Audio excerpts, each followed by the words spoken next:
Hey everybody, and welcome to the back garden of our property. As you can see, looking into the gorgeous forest which runs all the way down towards the lake of the area here. So how did we end up with a place in Sweden? Well, when we were doing our big travelling trip back in 2018, 2019, we kind of always thought that we might look at some sort of holiday home somewhere. And I think when we started that trip, we kind of thought it would probably be France, maybe Spain, because that's the norm, as it were.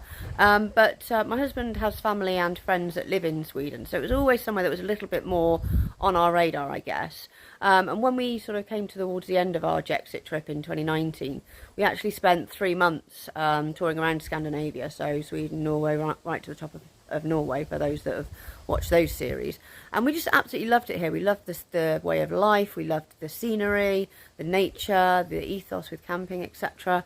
So I suppose in some ways it wasn't a massive step, but of course thinking and doing is two different things. And when we got back, we got back into work, etc., and we kept sort of looking at the houses for sale site, etc., in Sweden, and we just couldn't let it settle, basically. And actually property prices here are not stupidly expensive. I know as a country it's always got a bit of a bad rap for prices, and yes, it is probably a little more expensive than the UK, but property is not.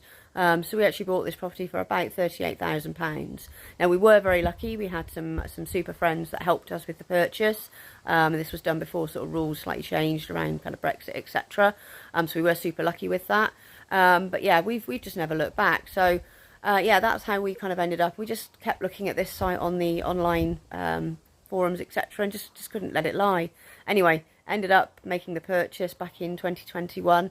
And yeah, really loved the place. It's in a super location. We were really lucky. There's cycle tracks and gravel rides and all sorts of things. But yeah, it suited us really well. But we'll talk about that a little bit more tomorrow. But yeah, that's the story so far. Stick along, learn more. See you later.